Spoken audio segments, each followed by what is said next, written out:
Hello everyone, welcome back to our channel. ఎలా ఉన్నారండి అందరూ? నేనైతే చాలా బాగున్నాను. మీరందరూ కూడా ఇంకా బాగుండాలని మనస్ఫూర్తిగా కోరుకుంటున్నా అండి. లాస్ట్ వీడియోలో మా ఇంట్లో సత్యనారాయణ స్వామి వ్రతం గురించి చూపించాను కదా. అప్పుడు కోకోనట్స్ ఎక్కువగానే కొడతాం కదా వ్రతం అప్పుడు. సో అవన్నీ ఇట్లా కోకోనట్ లడ్డు అనేది ప్రిపేర్ చేస్తూ ఉన్నాను ఈరోజు. ఆ రెసిపీ మీ అందరితో కూడా షేర్ చేసుకుంటూ ఉన్నాను. ఇక్కడ కోకోనట్ మొత్తాన్ని ఇలా తురుము పెట్టేసుకున్నాను. ఇదైతే దాదాపు ఒక 5 కోకోనట్స్ అండి. అన్ని కోకోనట్స్ని ఇలా తురుము పెట్టేసుకున్నాను. ఈ కోకోనట్ లడ్డు చాలా సింపుల్గా ప్రిపేర్ చేసుకోవచ్చు అండ్ చాలా హెల్దీ కూడా. తప్పకుండా మీ అందరు కూడా ట్రై చేయండి. ముందుగా అయితే స్టవ్ వెలిగించేసి ఒక పెద్ద కడాయి అయితే పెట్టేశానండి. దాంట్లో అది హీట్ అవ్వగానే ఒక 4 టేబుల్ స్పూన్ వరకు గీ అయితే యాడ్ చేస్తూ ఉన్నాను. గీ కొంచెం ఎక్కువగానే పడుతుంది ఈ కోకోనట్ లడ్డూకి. ఎందుకంటే కోకోనట్లో ఉండే స్మెల్, కోకోనట్ ఆయిల్ స్మెల్ అంతా పోవడానికి గీ హెల్ప్ చేస్తుందన్నమాట. కొంచెం ఎక్కువగానే గీ యాడ్ చేసుకోండి, ఫ్లేవర్ చాలా బాగుంటుంది. అలా కొద్దిగా గీ వేసిన తర్వాత నెక్స్ట్ అయితే ఇలా కోకోనట్ తురుము ఏదైతే పెట్టామో అది మొత్తాన్ని వేసుకొని ఫ్రై చేస్తూ ఉన్నాను ఇక్కడ. నాలాగా ఎవరైనా ఎక్కువ క్వాంటిటీలో ఈ లడ్డు ప్రిపేర్ చేస్తున్నట్టయితే కొద్దిగానే ఫ్రై చేసుకోండి. అంతా ఒకేసారి చేసామంటే పచ్చివాసన అనేది పోదన్నమాట సరిగ్గా. సో అందుకని కొద్దిగా వేసుకొని బాగా ఫ్రై చేసుకోవాలి.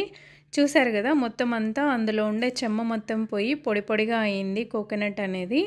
ఇలా అయ్యేంత వరకు ఫ్రై చేసుకోవాలి. కొంచెం బ్రౌన్ కలర్లోకి టర్న్ అవుతుంది, అప్పుడు కరెక్ట్ అనమాట. సో స్టవ్ ఆఫ్ చేసేసుకొని కొద్దిసేపట్లా పక్కన ఉంచేసేయాలన్నమాట.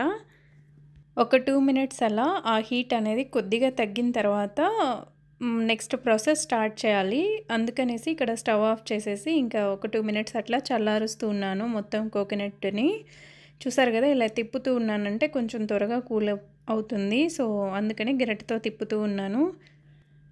ఇప్పుడు కోకోనట్ అనేది ఒక 2 మినిట్స్ అట్లా చల్లగా అయిపోయింది. ఇంకా నెక్స్ట్ అయితే ఇందులోకి మెజర్మెంట్ చెప్తూ ఉన్నాను.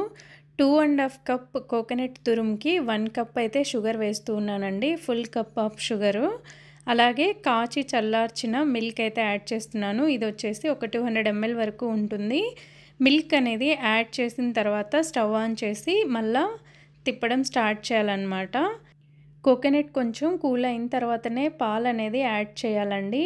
ఆ హీట్ మీద అలాగే వేసామంటే కొన్నిసార్లు పాలు విరిగిపోయే ఛాన్సెస్ కూడా ఉంటుంది. కొద్దిగా చూసుకొని యాడ్ చేసుకోవాలి. ఇలా పాలన్నీ వేసిన తర్వాత బాగా మిక్స్ చేసుకుంటూ ఉన్నాను. కొంచెం సాఫ్ట్గా అవుతుంది అనమాట కోకోనట్ అనేది. ఇప్పుడు ఇందులోకి షుగర్ అనేది యాడ్ చేస్తూ ఉన్నాను.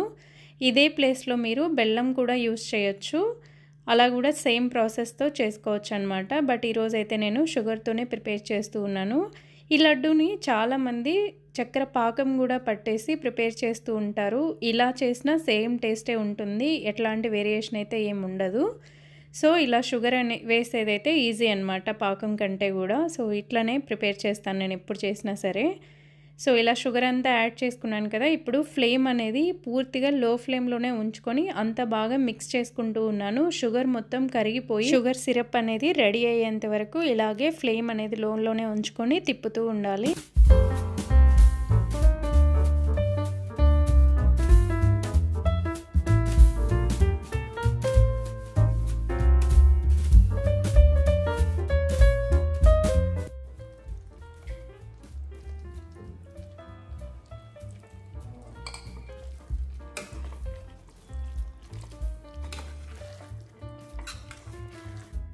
చూసారు కదా అండి, షుగర్ మొత్తం మెల్ట్ అయిపోయి మొత్తం అంతా లిక్విడ్ లాగా ఫామ్ అయిపోయింది కదా. ఈ లిక్విడ్ మొత్తాన్ని కోకోనట్ పీల్చుకునేంత వరకు ఇలాగే మళ్ళీ మిక్స్ చేస్తూనే ఉండాలి. ఫ్లేమ్ అనేది లో ఫ్లేమ్లోనే ఉంచుకొని బాగా అంతా మిక్స్ చేసుకుంటూ ఉండాలి. ఇక్కడ చూసారు కదా, ఇంకా ఆల్మోస్ట్ ఫైనల్ స్టేజ్లో ఉందండి. మెయిన్ ఇక్కడే అనమాట. కొంచెం లిక్విడ్గా ఉన్నప్పుడు ఆఫ్ చేసామంటే లడ్డు చుట్టడానికి రాదు, అండ్ ఆరిన తర్వాత లడ్డు చుట్టిన తర్వాత అది గట్టిపడడానికి టైం పడుతుంది.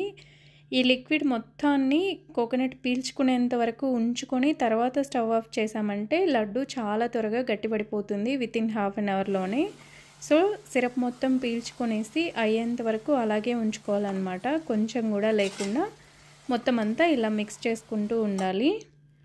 ఇలా లాస్ట్ ఇంకా 5 మినిట్స్ కొద్దిగానే సిరప్ ఉంది అన్నప్పుడు ఇందులో 1 టేబుల్ స్పూన్ వరకు ఇలాచీ పౌడర్ వేసుకోండి. స్మెల్ అయితే చాలా బాగుంటుంది. ఇంట్రెస్ట్ లేని వాళ్ళు స్కిప్ చేయొచ్చు.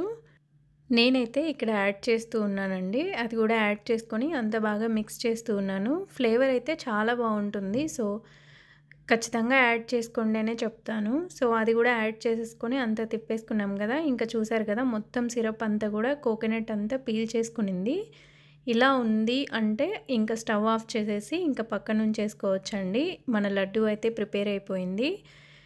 కొన్ని ఇంగ్రీడియెంట్స్తోనే చేసుకోవచ్చు. కానీ టైం టేకింగ్ ఎక్కువ అనమాట. సో ఇంట్రెస్ట్ ఉన్న వాళ్ళు ఖచ్చితంగా ట్రై చేయండి. చాలా టేస్టీగా ఉంటది లడ్డు అయితే. స్టవ్ ఆఫ్ చేసేసుకున్నాం కదా! ఇంకొక 5 మినిట్స్ అట్లా కొద్దిగా చల్లారిన తర్వాత లడ్డు అనేది చుట్టుకోండి. ఎందుకంటే చాలా వేడిగా ఉంది కదా! చేతులు కాలిపోతాయి. సో కొద్దిగా చల్లగా అయిన తర్వాత లడ్డు అనేది చుట్టేసుకోవడమే ఇంకా. అంతే అండి. చాలా ఈజీగా ప్రిపేర్ చేసుకున్నాం కదా! నచ్చితే మాత్రం ఖచ్చితంగా మీరు కూడా ట్రై చేయండి. అండ్ నా వీడియో నచ్చినట్టయితే ప్లీజ్ వీడియోని లైక్ చేయండి. అలాగే మీ ఫ్రెండ్స్ అండ్ ఫ్యామిలీ మెంబర్స్ తోటి ఈ వీడియో అనేది షేర్ చేయండి. ఇప్పటి వరకు మన ఛానల్ ఎవరైనా సబ్స్క్రైబ్ చేయకుండా ఉంటే మాత్రం ప్లీజ్ సబ్స్క్రైబ్ చేసుకొని వీడియోస్ అనేది ఎంజాయ్ చేయండి. Thank you so much for watching this video. See you in the next video. Bye bye.